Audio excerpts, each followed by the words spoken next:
Hello, everyone. In this prediction, we have Cenk Uygur, the host of the Young Turks YouTube channel, who just recently announced he's running for president for the Democratic primary, and we have former President Donald Trump. So the big issue with Cenk Uygur, just to start out with, is legally, I don't even think he can get elected president as of right now. He needs a Supreme Court case to overturn the rule because again, the rule is you need to either be born in this country to be a naturalized citizen or have your parents be American citizens and they had you in a different country, then you're a naturalized citizen still. But Cenk Uygur has none of those things. What he's banking on is the Supreme Court overturning that, which you never know with the Supreme Court. Sometimes they do have wild card decisions, as we've seen recently with like the Alabama case. I wasn't expecting that, but again, it's unpredictable. But most likely, he wouldn't even be allowed to get any electoral votes. Like if he would win, his electoral votes would probably go to his vice president or something, and they would have to pick a new VP. But it's unlikely that he even wins the nomination. I don't even think it's possible. I mean, I think he'll probably get like 5% of the vote in the Democratic primary against Biden, maybe 10% if he actually runs a good campaign. But I think only 5% is more realistic. But anyway, as I fill in these safe states, I would highly recommend subscribing to the channel if you aren't already.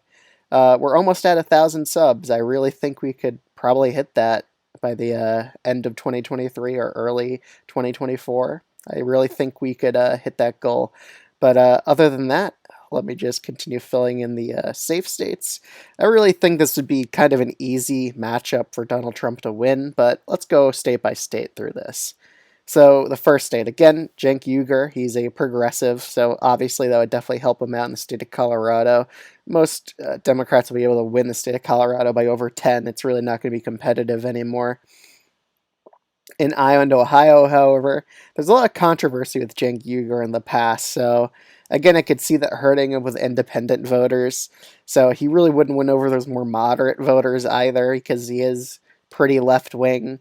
So again, Trump would probably win over a lot more independents than usual, thus winning Iowa by safe Republican margin, probably like 12 points, and Ohio probably by about 10 or 11. I'd say 11 points against Cenk Uygur, he would win Ohio by. So over 10%.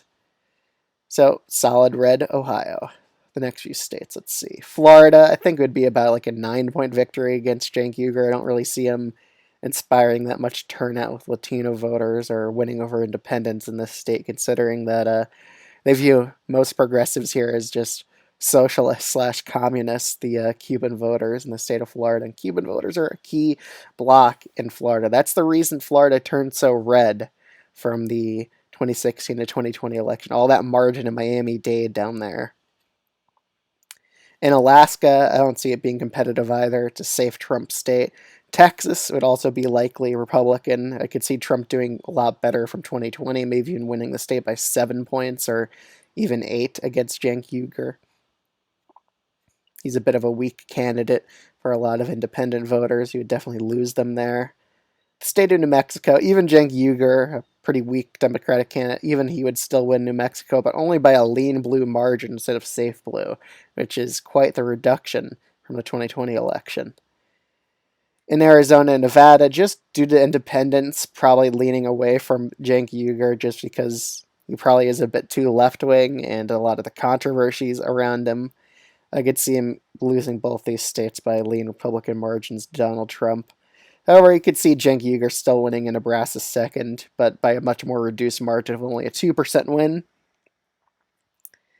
In North Carolina and Georgia, I really don't see Cenk Uygur really inspiring a lot of African American turnout, and I can just see both these states going for Donald Trump by each lean margins. However, in Maine, I still think he would probably win the state, but not by a likely margin, only by a lean margin, and Maine's first, but Trump would pretty easily win Maine second. He might even win it by a safe Republican margin against Cenk Uygur, which, yeah, I would probably put it as like a 10-point win in Maine second. In New Hampshire, again, this state just has a hatred of Donald Trump at this point.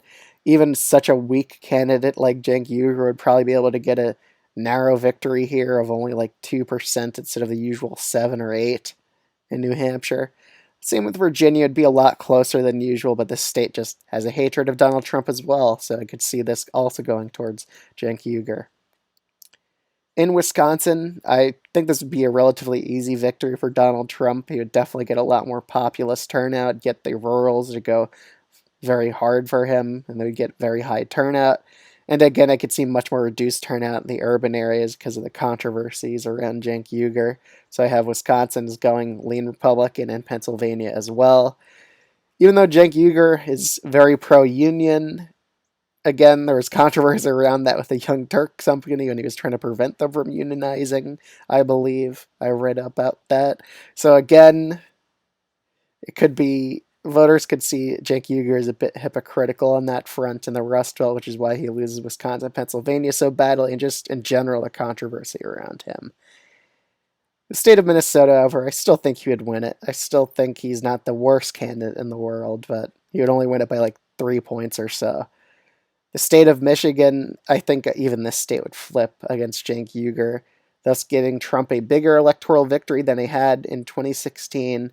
Honestly, I could see Trump winning the popular vote against Cenk Uygur as well, probably by about 1%, I would say, or maybe even, I would say 2% just to be safe. He would win the popular vote by 2% overall against Cenk Uygur. So that's my election prediction between Trump and Cenk Uygur. Let me know what you think about this video in the comments below. I'd also highly recommend subscribing to the channel if you enjoyed this video. Other than that, thank you so much for watching. I'll see you all in the next one.